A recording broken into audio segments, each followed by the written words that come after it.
ಎಲ್ಲರಿಗೂ ನಮಸ್ಕಾರ. ನಿನ್ನೆಯ ಕಥೆಯನ್ನು ನಾನು ಮುಂದುವರಿಸ್ತಾ ಇದ್ದೇನೆ. ರಾಮ ಮತ್ತು ರಹೀಮ ಇಬ್ಬರು ಅತ್ಯಂತ ಪ್ರಾಣ ಸ್ನೇಹಿತರಾಗಿದ್ದರು. ರಹೀಮನ ಕಡೆ ರಾಮ ತನ್ನ ಸಂಪತ್ತನ್ನು ಕೊಟ್ಟು ತೀರ್ಥಯಾತ್ರೆಗೆ ಹೋಗಿದ್ದ. ಬಂದ ಮೇಲೆ ಅದರಲ್ಲಿ ಅರ್ಧದಷ್ಟು ಸಂಪತ್ತು ಕರಗಿದ್ದು ಅವನಿಗೆ ಗೊತ್ತಾಯಿತು. ಅಲ್ಲಿಯರಂಥ ಸುಪ್ರಸಿದ್ಧ ಖಾಜಿಯವರ ಕಡೆಗೆ ಆತ ನ್ಯಾಯ ತೀರ್ಮಾನಕ್ಕಾಗಿ ಹೋಗ್ತಾನೆ. ಕಾಜಿಯವರು ವಿಚಾರ ಮಾಡಿದ ಕೂಡ ರಹೀಮ ಹೇಳ್ದ, ನಾನು ಏನೂ ತೊಗೊಂಡಿಲ್ಲ ರೀ, ಅವನು ಹೆಂಗೆ ಚೀಲ ಐತೆ ಹಂಗೆ ನಾನು ಕೊಟ್ಟೇನಿ ಅಂತೇಳಿ. ಇದು ಒಂಥರ ಬಿಡಿಸಲಾಗದಂಥ ಒಗಟಾತು.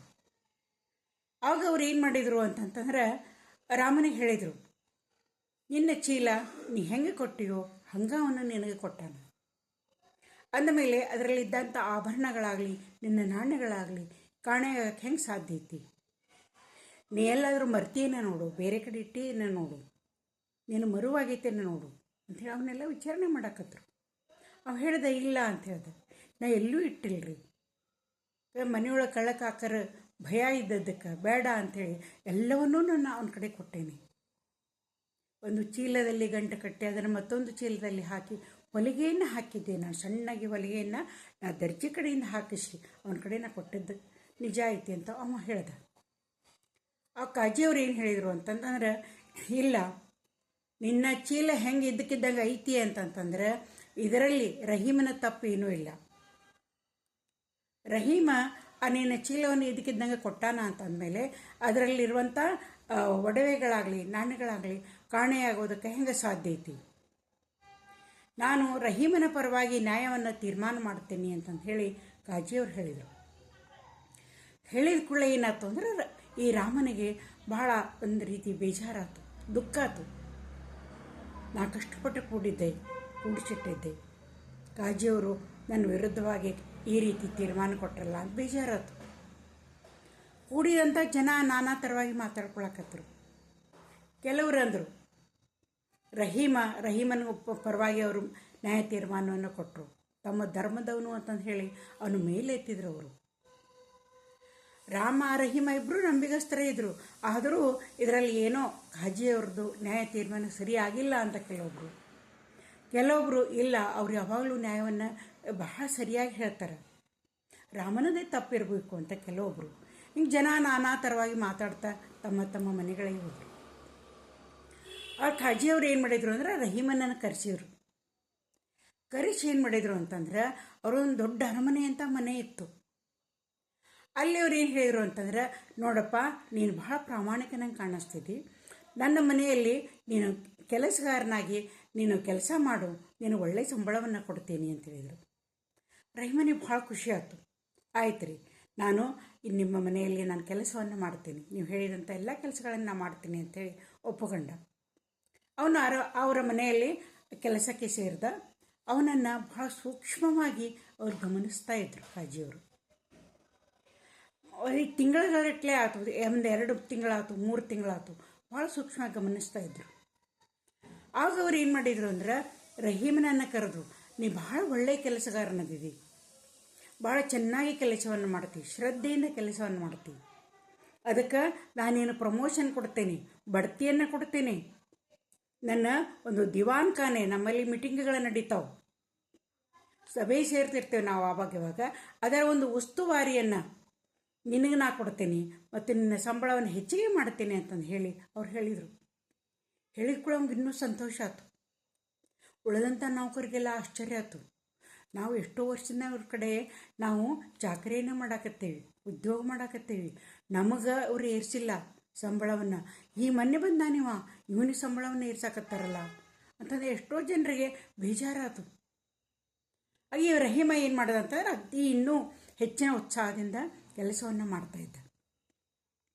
ಅಲ್ಲಿ ಏನಾಯ್ತಂದ್ರೆ ಒಂದು ದಿವಾನ್ ಖಾನೆ ಅಂತಂದು ಹೇಳಿತ್ತು, ಅಲ್ಲೇ ಮೀಟಿಂಗ್ಗಳು ನಡೀತಾ ಇದ್ವು. ಅವಾಗಿವಾಗ ಮುಖ್ಯಸ್ಥರಿದ್ದವ್ರು ಬರ್ತಾಯಿದ್ರು, ಹಲವಾರು ಮುಖ್ಯಸ್ಥರಿದ್ದವ್ರು ಬರ್ತಾಯಿದ್ರು. ಅವಾಗವಾಗ ಸಭೆಯನ್ನು ಸೇರ್ತಾಯಿದ್ರು. ಆವಾಗ ಏನಾಯಿತು ಅಂತಂದ್ರೆ ಆ ಸಭೆಗೆ ಎಲ್ಲ ವ್ಯವಸ್ಥೆಯನ್ನು ಈ ರಹೀಮ ಮಾಡಬೇಕು ಅಂತಂದು ಹೇಳಿ ಅದರ ಉಸ್ತುವಾರಿಯನ್ನು ರಹೀಮನಿಗೆ ಕೊಟ್ಟಿದ್ದರು.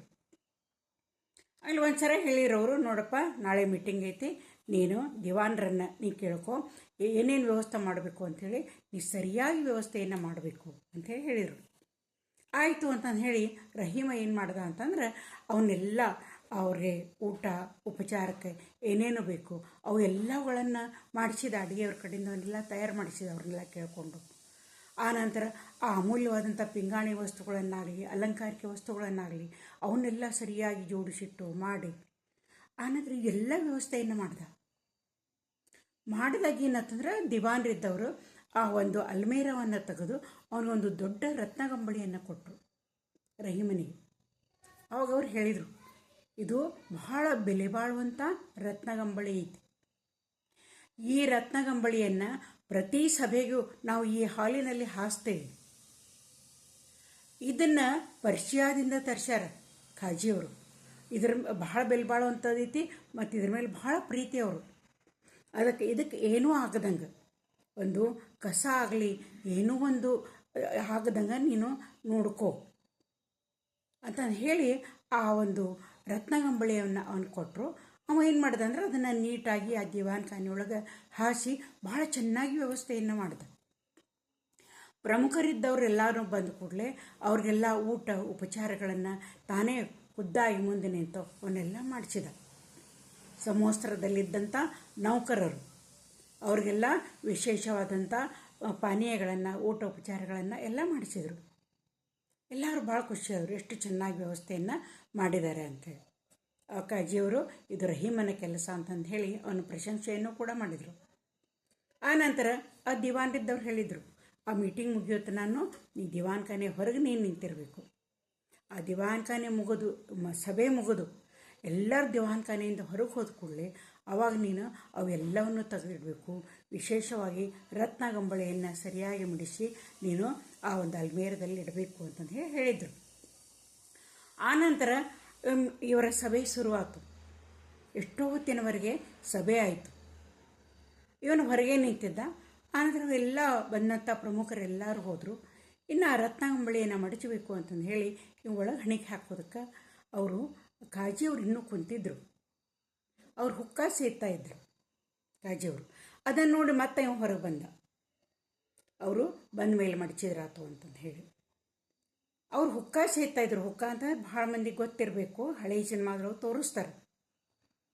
ಬೆಂಕಿ ಕಂಡವನ್ನು ಹಚ್ಚಿದಂಥದ್ದು ಒಂದು ಪಕ್ಕಕ್ಕಿದಿನ ಇರ್ತೈತೆ, ಅದರಿಂದ ಒಂದು ಪೈಪ್ ಇರ್ತೈತೆ, ಅದರೊಳಗೆ ತಂಬಾಕನ್ನು ತುಂಬಿರ್ತಾರೆ. ಅದರಲ್ಲಿಂದ ಅವ್ರು ಸೇರ್ತಿರ್ತಾರೆ. ಅದನ್ನ ಮೊದಲಿನ ಕಾಲದೊಳಗೆ ಅದನ್ನು ಸೇರ್ತಾಯಿದ್ರು ಹುಕ್ಕ ಅಂತೇಳಿ. ಆ ಹುಕ್ಕವನ್ನು ಸೇರ್ತಾಯಿದ್ರು. ಅದು ಕೆಂಡವನ್ನು ತುಂಬಿರ್ತಾರಲ್ಲ, ಅದು ಸೈಡ್ಗೆ ಅದು ಇರ್ತೈತೆ. ಅದು ಆಮೇಲೆ ಸ್ವಲ್ಪ ಹೊತ್ತಾದ ಕೂಡಲೇ ಕಾಜಿಯವರಿದ್ದವರು ದಿವಾನ್ ಖಾನೆಯಿಂದ ಹೊರಗೆ ಬಂದರು. ಹೊರಗೆ ಬಂದ ಕೂಡಲೇ ಇವ ಏನು ಮಾಡೋದಂತಂದ್ರೆ ಈ ರತ್ನಗಂಬಳಿಯನ್ನು ನಾನು ಮಡಚಿ ಇಡಬೇಕು ಅಂತಂದು ಹೇಳಿ ಒಳಗೆ ಹೋಗಿ ನೋಡ್ತಾನೆ. ಒಳಗೆ ಹೋಗಿ ನೋಡಿಕೊಳ್ಳೋದು ಎದಿ ದಸ್ಸಂತು. ಯಾಕಂತಂದ್ರೆ ಆ ಏನು ಹುಕ್ಕ ಸೇದಾಕತ್ತಿದ್ರಲ್ಲ ಈ ಖಾಜಿಯವರು, ಅದರ ಮೇಲಿಂದ ಅದರೊಳಗಿಂದ ಒಂದು ದೊಡ್ಡ ಕೆಂಡ ಇದ್ದದ್ದು ಆ ರತ್ನಗಂಬಳಿ ಮೇಲೆ ಬಿದ್ದಿತ್ತು. ಬಿದ್ದು ಅದೊಂದಿಷ್ಟೆಲ್ಲ ಸುಟ್ಟು ಹೋಗಿತ್ತು. ಅವಾಗ ಹೋಗೋ ಏನು ಮಾಡಬೇಕು ಅನ್ನಿಸ್ತು. ಇದು ಪರ್ಷಿಯಾ ದೇಶದಿಂದ ತರ್ಸ್ಯಾರ, ಅತ್ಯಮೂಲ್ಯವಾದದ್ದು. ಇದ್ರ ಬಗ್ಗೆ ದಿವಾನ್ರು ಭಾಳ ಹೇಳ್ಯಾರ ನನಗೆ. ಇದು ಸುಟ್ಟು ಹೋಗೈತಿ, ಇನ್ನು ಹೆಂಗೆ ಮಾಡೋದು, ಸುಟ್ಟೈತಿ ಅಂದ್ರೆ ಆಮೇಲೆ ಅದು ನನ್ನ ಮೇಲೇನೂ ಬರ್ಬೋದು ಅಂತಂದು ಹೇಳಿ ಅವನು ಭಾಳ ಅಂಜಿದ. ಅವನು ಆದರೆ ಅದನ್ನೆಲ್ಲ ಮಡಚಿ ಅವನು ತೆಗೆದಿಟ್ಕೊಳ್ಳೋನೆ ಏನಾಯ್ತು ಅಂತಂದರೆ ಮುಂದೆ ಮತ್ತು ಒಂದು 15-20 ದಿನ ಎಲ್ಲ ಕಾಲ ಕಳೀತು. ಕಾಲಕ್ಕೆ ಮತ್ತೆ ಏನಕ್ಕೆ ಅಂತಾರೆ ಖಾಜಿಯವ್ರು ಕರೆದ್ರು, ನೋಡಪ್ಪ ಇನ್ನೊಂದು ಅಂದರೆ ಈ ಘಟನೆ ಮುಗಿದ್ಮೇಲೆ 1 ತಿಂಗಳಾಗಿತ್ತು ಹೆಚ್ಚು ಕಡಿಮೆ. ಆ 1 ತಿಂಗಳಿಗೆ ಮತ್ತೊಂದು ನಾ ಸಭೆಯನ್ನು ಕರ್ತೀನಿ, ಮತ್ತೆ ನೀ ದಿವಾನ್ ಖಾನೆನ ಮೊದಲಿನ ಥರ ಮೊನ್ನೆ ಏನು ಮಾಡಿದ್ದಲ್ಲ ಆ ರೀತಿ ನೀ ತಯಾರಿಯನ್ನು ಮಾಡು ಅಂತ ಹೇಳಿದರು. ಆಯಿತು ಅಂತಂದ. ಅವನ್ನೆಲ್ಲ ತಯಾರಿಯನ್ನು ಮಾಡಿದಾಗ ಅದು ಮೀಟಿಂಗ್ ಎಲ್ಲ ಮುಗೀತು. ಎಲ್ಲ ಒಳ್ಳೆಯ ರೀತಿಯ ವ್ಯವಸ್ಥೆಯನ್ನು ಮಾಡಿದ್ದ. ಆವಾಗ ಅವರು ಇವನ್ನ ಕರೆದ್ರು. ಎಲ್ಲ ಪ್ರಮುಖರೆಲ್ಲ ಹೋದ್ಮೇಲೆ ಇವನ್ನ ಕರೆದ್ರು, ರಹೀಮನ್ನು ಕರೆದ್ರು. ಆವಾಗ ಅವ್ರು ಹೇಳಿದರು, ನಾನು ಹೇಳೋದನ್ನ ಮರ್ತಿದ್ದೆ, ಹೋಗ್ಬೇಕಾದ್ರೆ ನಾನು ಹುಕ್ಕಾದ್ರೊಳಗಿಂದ ಒಂದು ದೊಡ್ಡ ಕೆಂಡ ಇದ್ದದ್ದು ಈ ಇದರ ಮೇಲೆ ರತ್ನಗಂಬಳಿ ಮೇಲೆ ಬಿದ್ದಿತ್ತು. ಅದು ಸುಟ್ಟು ಬಿಟ್ಟಿತ್ತು. ನಾನೇನು ಹೇಳೋದನ್ನ ಮರೆತೆ. ಆದರೆ ಈಗ ನೋಡಿದ್ರೆ ಅದೆಲ್ಲೂ ಸುಟ್ಟಂಗೆ ಕಾಣಿಸೋದನ್ನ ಇಲ್ಲಲ್ಲ, ಅದರ ಕುರುಹು ಅನ್ನೋದನ್ನ ಇಲ್ಲ, ಅದು ಸುಟ್ಟೈತಿ ಅನ್ನುವಂಗನೇ ಇಲ್ಲ. ಅದರ ವಿನ್ಯಾಸದೆಲ್ಲ ಹೆಂಗಿದ್ದದ್ದು ಹಂಗೆ ಐತಿ. ಇದು ಹೆಂಗೆ ಸಾಧ್ಯ ಆಯ್ತು ಅಂತ ಅಂದ್ಕೊಳ್ಳಿ ಅವಾಗ ಭಯ ಆಯ್ತು ಮೊದಲು. ಆಮೇಲೆ ಅಂದರು, ಇದು ಹೆಂಗೆ ಮಾಡಿಸಿದಿ ನೀನು, ಎಷ್ಟು ಚಾಣಾಕ್ಷದಿದಿ ನೀನು, ಭಾಳ ನಿಜವಾಗಿ ನೀನು ಭಾಳ ಜಾಣದಿದಿ. ನಾವು ಪ್ರಶಂಸೆಯನ್ನು ಮಾಡಿದರು. ಆವಾಗ ಆತ ಹೇಳ್ದ, ಇಲ್ಲ ಇಲ್ಲಿ ನಮ್ಮ ಊರಿನೊಳಗೆ ಊರ ಹೊರಗೆ ಒಬ್ಬರು ದರ್ಜಿ ಅದಾನ. ಅವನು ಏನಂತಂತಂದ್ರೆ ಇಂಥ ಇವೇನಾದ್ರೂ ಹರಿದಿದ್ರೆ ಮಾಡಿದ್ರೆ ಅವನ ಕಡೆ ಒಯ್ದ್ರೆ ಅವು ಒಂದು ಸ್ವಲ್ಪ ಗುರುತು ಸಿಗಲಾರ್ದಂಗೆ ಅದನ್ನು ಅವನು ರಿಪೇರಿಯನ್ನು ಮಾಡ್ತಾನೆ ಅಂಥೇಳಿ ಹೇಳಿದ್ರು ನಾವು. ಅದಕ್ಕೆ ನೀ ಹೋದ್ಮೇಲೆ ನಾ ಸುಟ್ಟದ್ದನ್ನು ನೋಡಿದೆ, ಅದು ಭಾಳ ಅಮೂಲ್ಯವಾದದ್ದು ಐತಿ ಅಂತಂದು ಹೇಳಿ ಯಾರಿಗೂ ಗೊತ್ತಾಗದಂಗೆ ಅದನ್ನು ನಾ ಮುಚ್ಚಿ ತೊಗೊಂಡು ಹೋದೆ, ಅವನ ಕಡೆ ಕೊಟ್ಟೆ. ಅವನು ಅದರ ವಿನ್ಯಾಸ ಕೆಡ್ದಂಗೆ ಅದನ್ನೆಲ್ಲ ಸರಿಯಾಗಿ ಈ ರೀತಿ ರಿಪೇರಿ ಮಾಡಿಕೊಟ್ಟ ಅಂತಂದು ಹೇಳಿ ಅವ ಇದ್ದಂಥ ಸತ್ಯವರು ಹೇಳ್ದ. ಯಾಕಂದ್ರೆ ಅವರು ಪ್ರಶಂಸೆ ಮಾಡಿದ ಕೂಡಲೇ ಅವನ ಒಳ್ಳೆ ಖುಷಿ ಆಯ್ತು. ಆಮೇಲೆ ಅವರಂದರು, ಹೌದಾ ಇಷ್ಟು ಒಳ್ಳೆಯ ರೀತಿಯಿಂದ ಮಾಡಿದಾನ, ಗುರ್ತಿಡ್ಲಾರ್ದಂಗೆ ಮಾಡ್ಯಾನ, ಆ ದರ್ಜೆನ ನೀನು ಕರ್ಕೊಂಡು ಬಾ, ಮತ್ತು ನಾವೆಲ್ಲ ಊರಿನ ಎಲ್ಲ ಜನರ ಜೋಡಿ ಎಲ್ಲ ಜನರ ಇದ್ರು ಅವನನ್ನು ಸತ್ಕಾರ ಮಾಡ್ತೀನಿ, ನಿನ್ನನ್ನು ಕೂಡ ಸತ್ಕಾರ ಮಾಡಬೇಕು. ಯಾಕಂದ್ರೆ ಇಷ್ಟು ಚೆನ್ನಾಗಿ ನೀನು ಏನು ಗುರ್ತಿಡಿಲಾರ್ದಂಗೆ ನೀನು ಇದರದ್ದು ವ್ಯವಸ್ಥೆಯನ್ನು ಮಾಡಿದಿ, ಇದನ್ನ ರಿಪೇರಿಯನ್ನು ಮಾಡಿಸಿದೆ ಅಂತಂದು ಹೇಳಿ ಅವನು ಪುಸಲಾಸಿದ್ರು. ಆವಾಗ ಅವ ಏನು ಮಾಡ್ದ ಅಂದ್ರೆ ಆ ದರ್ಜೆಯನ್ನು ಕರ್ಕೊಂಡು ಬಂದ್ಕೊಳ್ಳೋ ಅವಾಗ ಅವ್ರು ಹೇಳಿದರು, ಆ ನ್ಯಾಯದ ಗಂಟೆನ ಬಾರಿಸು ಅಂತ ಹೇಳಿದರು ಅವರು. ನ್ಯಾಯದ ಗಂಟೆನ ನಾವು ಬಾರಿಸಿಕೊಂಡು ಎಲ್ಲ ಜನ ಕೂಡಿದ್ರು. ರಾಮನನ್ನು ಕರೆಯಾಕೆ ಕಳಿಸಿದ್ರು. ಅದರ ಜೊತೆಗೆ ಅವನು ಇವೇನ ಚೀಲದಲ್ಲಿ ಇಟ್ಟು ಕೊಟ್ಟಿದ್ನಲ್ಲ ಆಭರಣಗಳನ್ನು, ದುಡ್ಡನ್ನು, ಅದನ್ನೂ ತೊಗೊಂಡ್ಬರಕ್ಕೆ ಹೇಳಿದರು ಅವರು. ಆಗ ದರ್ಜೆಯನ್ನು ಅವ್ರು ಕೇಳಿದರು, ಈ ರತ್ನಗಂಬಳಿಯನ್ನು ನೀನೇ ರಿಪೇರಿ ಮಾಡಿದ್ದೇನು? ಹೌದ್ರಿ ಅಂದ. ಅದೊಂದಿಷ್ಟೆಲ್ಲ ಸುಟ್ಟು ಹೋಗಿತ್ತು. ಅದು ನನ್ನ ಮೊದಲಿಂದ ಅದನ್ನ ಕಲೆ ಐತಿ ನನ್ನೊಳಗೆ, ಅದನ್ನು ನಾನು ಏನೂ ವಿನ್ಯಾಸ ಕೆಟ್ಟಲಾರ್ದಂಗೆ ನಾನು ಅದನ್ನು ಚೆನ್ನಾಗಿ ರಿಪೇರಿ ಮಾಡಿಕೊಟ್ಟೆ ಅಂತೇಳಿ ಹೇಳಿದರು. ಆವಾಗ ಅವ್ರು ಏನು ಮಾಡಿದ್ರು, ರಾಮನನ್ನು ಕರೆದ್ರು. ಆ ಚೀಲವನ್ನು ತೊಗೊಂಡ್ರು ಅವರು. ಈ ಚೀಲವನ್ನು ನಿನ್ನ ಕಡೆ ಯಾರು ತಂದಿದ್ರು, ಇದನ್ನು ನೀನೇ ರಿಪೇರಿ ಮಾಡಿದೀನು? ಹೌದು ಅಂತಂದು ಅವರು ರಹೀಮನ ಕಡೆ ಅವರು ದರ್ಜಿ ಇದ್ದ, ಕೈ ಮಾಡಿ ತೋರಿಸಿದ. ಇವನು ಈ ಹಿಂದೆನೂ ಬಂದಿದ್ದ ನನ್ನ ಕಡೆ, ಈ ಒಂದು ಚೀಲವನ್ನು ತಂದಿದ್ದ, ಇದನ್ನು ಗುರ್ತಾಗ್ಲಂಗೆ ನೀವು ರಿಪೇರಿ ಮಾಡಿಕೊಡ್ರಿಂದ ನಾನು ಮಾಡಿಕೊಟ್ಟೆ ಅಂತಂದು ಹೇಳಿ ಆ ದರ್ಜಿ ಹೇಳಿದ ಕೂಡಲೇ ಆವಾಗ ಅವ್ರು ಏನು ಮಾಡಿದರು ಅಂತಂತಂದ್ರೆ, ಆವಾಗ ಊರಿನ ಜನರೆಲ್ಲ ಹೇಳಿದರು, ನನಗೆ ಸರಿಯಾಗಿ ಸಾಕ್ಷಿ ಸಿಗಲಿ ಅಂತಂದು ಹೇಳಿ ನಾ ರಹೀಮ ನಿರ್ದೋಷಿ ಅಂತಂದು ಹೇಳಿ ನಾನು ನಿಮ್ಮ ಮುಂದೆ ಎಲ್ಲ ಹೇಳಿದೆ. ಆದರೆ ಅವನನ್ನು ಸೂಕ್ಷ್ಮವಾಗಿ ಗಮನಿಸ್ತಾ ಇದ್ದೆ. ನಾನು ಭಾಳ ಪ್ರಾಮಾಣಿಕವಾಗಿ ಭಾಳ ನಿಷ್ಠೆಯಿಂದ ಅವ ಕೆಲಸವನ್ನು ಮಾಡ್ತಾ ಬಂದಿದ್ದ. ಆದರೂ ಅವನ ಮೇಲೆ ಒಂದು ಸಂದೇಹ ಇತ್ತು ನನಗೆ. ಆ ಸಂದೇಹ ನಿವಾರಣೆ ಸಲುವಾಗಿ ನಾನು ನನ್ನ ರತ್ನಗಂಬಳಿಯ ಮೇಲೆ ನಾನೇ ಕೆಂಡವನ್ನು ಕೆಡವಿ ಅದನ್ನ ಸುಡುವಂಗೆ ನಾನು ಮಾಡಿದ್ದೆ. ಇವನು ನಿಜವಾಗಿನೂ ನಂಬಿಕೆ ದ್ರೋಹವನ್ನು ಮಾಡ್ಯಾನ, ಇವನಿಗೆ ಶಿಕ್ಷೆ ಆಗಬೇಕು ಅಂತಂದು ಹೇಳಿ ಏನು ಮಾಡಿದರು ಅಂದ್ರೆ, ಆ ಜನರ ಎದುರು ಅವನಿಗೆ ಒಂದು 50 ಈ ಚಡಿ ಏಟುಗಳನ್ನು ಹೊಡಿಸುವಂಥ ಒಂದು ಶಿಕ್ಷೆಯನ್ನು ವಿಧಿಸಿದರು. ಅಷ್ಟೇ ಅಲ್ಲದೆ ರಾಮನ ಏನೇನು ಆಭರಣಗಳು ನಾಣ್ಯಗಳ ಕದ್ದವು ಅವನ್ನೆಲ್ಲ ನೀವು ವಾಪಸ್ ಮಾಡಬೇಕು ಅಂತಂದು ಹೇಳಿ ಆತನಿಗೆ ಆ ರಹೀಮನಿಗೆ ಶಿಕ್ಷೆಯನ್ನು ಕೊಡಿಸಿದರು. ಜನರೆಲ್ಲ ಭಾಳ ಸಂತೋಷಪಟ್ಟರು. ಕಾಜಿಯವರದು ಒಂದು ನ್ಯಾಯಪರತೆ, ನಿಜವಾಗಿಯೂ ಬಹಳ ಒಳ್ಳೆಯ ರೀತಿಯಿಂದ ಅವ್ರು ನ್ಯಾಯವನ್ನು ಕೊಟ್ಟರು ಅಂತಂದು ಹೇಳಿ ಅವರೆಲ್ಲರೂ ಪ್ರಶಂಸೆಯನ್ನು ಮಾಡಿದರು. ರಾಮನು ಕೂಡ ಅವನಿಗೇನಂತಂದ್ರೆ ಭಾಳ ಸಂತೋಷ ಆಯಿತು. ಕಾಜಿಯವರ ಒಂದು ನ್ಯಾಯಪರತೆಯನ್ನು ಕಂಡು ಭಾಳ ಸಂತೋಷ ಆಯಿತು.